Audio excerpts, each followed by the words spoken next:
საერთაშორისო გამოფენა ბათუმი Build Virtual 2021 ტარდება, ოღონდ პანდემიის პირობებში განსხვავებული ვირტუალური ფორმატით. სწორედ ამ თემაზე სასაუბროდ მოვიწვიეთ სტუმრები, საგამოფენო კომპანია Geonet Expos გენერალური დირექტორი ოსმან ჩალიშქან ჟავანაძე და საგამოფენო კომპანიის გაყიდვების მენეჯერი მაგდა პაქსაძე. დიდი მადლობა, რომ მობრძანდით. არ შემიძლია რომ არ თქვა ბატონი ოსმან.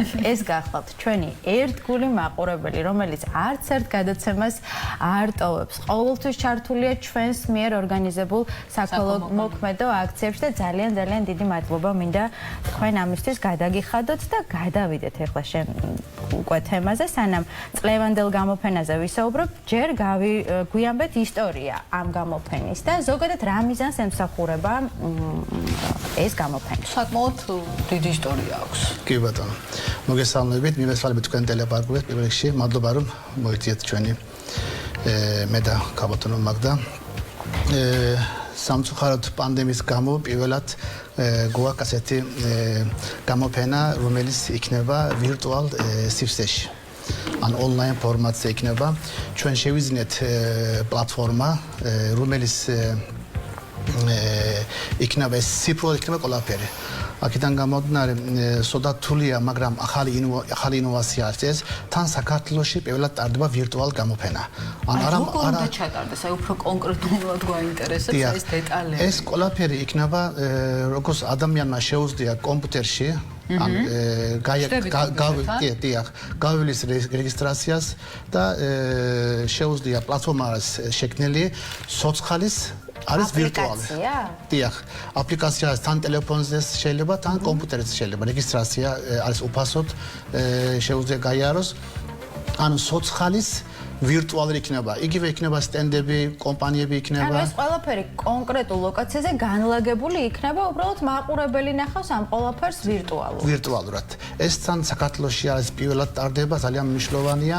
ჩვენს გვინდოდა რომ ახალი ინოვაცია შემოვტანოთ, იმიტომ რომ ეს გამოფენა იცით ალბათ რომ ჩვენი საქართველოში, ანუ ჩვენი ქართული პროდუქცია რომ ასპარესზე გავიდეს და ნახოს სოფლიოში სხვადასხვა კომპანიებმა და ჩვენ ნაწარმი რომ მე გავიტანოთ ექსპორტზე. ეს ძალიან მნიშვნელოვანია ეს გამოფენები. აქედან გამომდინარე ძალიან თულია ბევრი ეს არის ბევრმა არის ესეთი ახალი ინოვაცია, მაგრამ ჩვენ ეს ვიდეო როლიკებით მე სოციალურ ქსელზე ეს ვაცნობთ რომ მაქსიმალურად როგორ შეიძლება შევიდეს ამ ვირტუალ გამოფენაზე. კი ბატონო, მაგდასაც ვკითხოთ ხო? რამდენი კომპანია მიიღებს მონაწილეობას და იქნება თუ არა შეზღუდვები წინაწლებთან, რახან ეს ყველაფერი ვირტუალურად იქნება თუ პირიქით უფრო გაიზრდება კომპანიების რიცხვი? კი ბატონო, მივესალმებით თქვენს მაყურებელს, მოგესალმებით. ესე იგი, ეს არის ინოვაცია, რაც შეიძლება ითქვას პანდემიამ მოგვიტანა, დღის წესრიგში დააყენა. მსოფლიოს მასშტაბით ვირტუალური გამოფენები როგორც გასულ წლებში 2020 წელსაც აქტიურად მიმდინარეობდა, აქედან გამომდინარე ჩვენც 2021 წელს გადავწყვიტეთ ახალი ინოვაციით დაგვეწყო და სწორედ ის რომ 2020 წელს ვერცერთი გამოფენის განხორციელება ვერ მოახერხეთ, კომპანიებს საშუალება ჰქონოდათ ისევ ჰქონოდათ კომუნიკაცია საერთაშორისო ბაზარზე გამოცდილ კომპანიებთან, რაც ვფიქრობ პანდემიის დროს მნიშვნელოვანია. ჩვენს პლატფორმას ვხედავთ ვიდეოშიც, ანუ ასეთი სიტუაცია, ყველაფერი როგორც შერატონში ხდებოდა.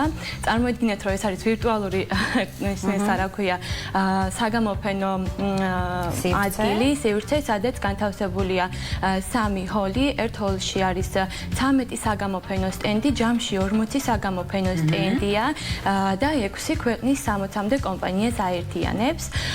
კომპანიები არა მარტო სამშენებლო სფეროდან, არამედ სხვადასხვა სფეროდანაც გვყავს და აქვე მინდა მადლობა გადავხადო თითოეულ კომპანიას, ვინც გამოყვა ამ ინოვაციაში, მიიღო და ჩვენთან ერთად არ შეუშინდნენ არაფერს, დიახ, და ჩვენთან ერთად ჩაებდნენ ამ ინოვაციაში, შეიძლება ასე ითქვას.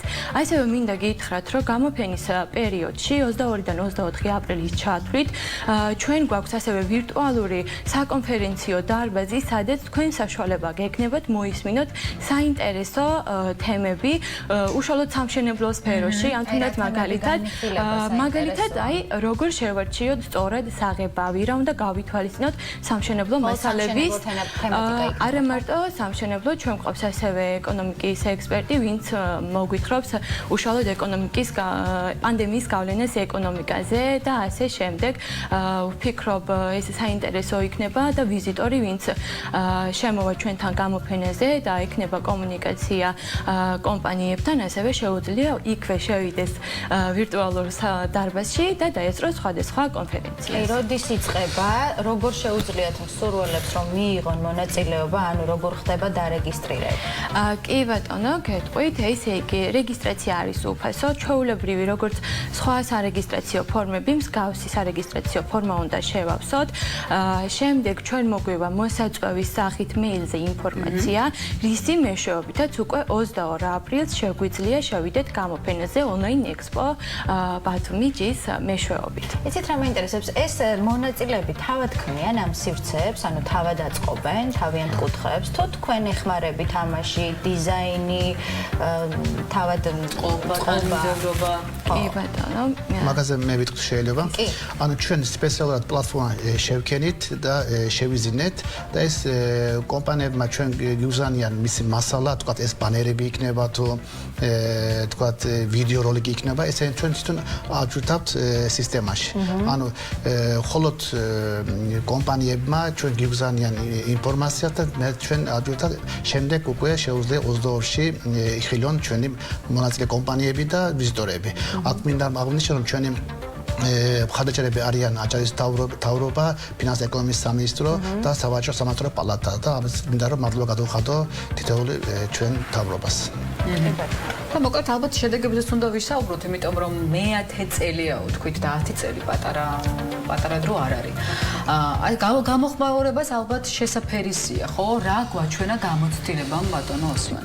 კი ბატონო, ძალიან კარგი კითხვაა და კი ბატონო, სამწუხაროდ პანდემიის გამო ასე სხვა გზა არ გვაქვს, მაგრამ მოთხოვნა დიდია.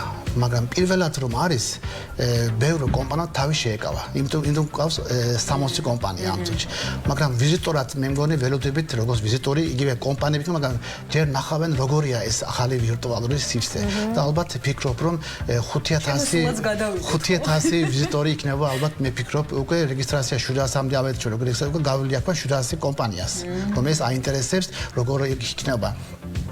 მაგრამ თუ ასე გაგრძელდა პანდემია, ალბათ ჩვენ ექსპო ბათუმი, ტურიზმი, სამედიცინო და დანარჩენი გამოფენები ალბათ ონლაინ ფორმატზე გაგრძელდება. ნახოთ პანდემია რას მოგვიტანს და იმედია რომ ეს პანდემია მორჩება და მალე იქნება როგორც ჩვეულებრივი გამოფენაზე. ჩვენც ვიმედოვნებთ, იმიტომ რომ მოგვენატრა, ანუ წელს პირველად ჩვენც ვერ მოხვდებით თქვენ სივრცეში და ვერ გავაკეთებთ ესეთ ნაყოფიერ ჩარტებს, როგორცაც ვაკეთებთ წლების განმავლობაში. აქვე ყიდვა-გაყიდვების თემაზე შემდეგ არ დაგვაუწყდეს მაყურებელს, მინდა უთხრა რომ კვირას, ანუ მომდევნო კვირას ჩვენი გადაცემა თავიდან ბოლომდე დამიანეს დაეთმობა, რომელსაც ძალიან სჭირდება ჩვენი დახმარება. ჩვენი ტელევიზიის საშუალებით ყიდვა-გაყიდვაც იქნება handmade ნაწარმის, ასე რომ ჩვენ გავაშუქებთ handmade ნაწარმის წარმომადგენლებს და ასე შემდეგ და მოკლედ მინდა რომ მაყურებელმა იცოდეს ეს ყველაფერი. ჩვენ ახლა კადრში ხედავთ იმ მონაცემებს, ანგარიშის ნომრებს და ტელეფონის ნომრებს, ასე რომ მაყურებელს ვთხოვ რომ მომდევნო კვირას აუცილებლად იაქტიუროს და დავახმაროთ აი ამ ბზებიჭუნას და მე დარწმუნებული ვარ ბატონო ოსმანი ჩვენთან ერთად იქნება ამ დღეს. კი ბატონო, მინდა რომ მაშინ შემთხვევით სარგებლო დასახად თქვა ქალბატონო, მოდი ასე რაღაცა გავაკეთოთ, მაშინ ახალი ამ წუთში მომივიდა ჩემი იდეა, რას ამ გამოფენაზე იქნება ჩვენი შემოსავალი 5% შევიტანოთ ამ ბავშვის ანგარიშზე. ეს იქნება ცირა დახმარება. ძალიან დიდი მადლობა წარმატებით. მადლობა თქვენ რომ მოგზიარეთ. ისეთი რაც არ გავაჟღერეთ, მე მგონი არა. ყველაფერი გავაჟღერეთ, ველოდებით. დავამატებდი თუ შეიძლება. ეს იგი გამოფენაზე შესვლა შესაძლებელია, რა თქმა უნდა, კომპიუტერის მეშვეობით, მაგრამ ასევე შესაძლებელია Android-ისა და iOS-ის გამოყენებით. აპლიკაცია ჩამოვთვრთოთ ჩვენს მობილურში და ნებისმიერ დროს შევიდეთ გამოფენაზე. ასევე ვიზიტორებს აქვთ საშუალება ჩატისა და ვიდეო ზარის მეშვეობით ნებისმიერ კომპანიას დაუკავშირდეს ნებისმიერ დროს. ანუ ვიზიტორები ვფიქრობ უნდა იყვნენ ინფორმირებული ამ საკითხთან დაკავშირებით. მადლობა. ძალიან დიდი მადლობა, უღრმესი მადლობა გაიხარეთ, მადლობა ყველაფერთვის თქვენ. ბატონო ოსმან.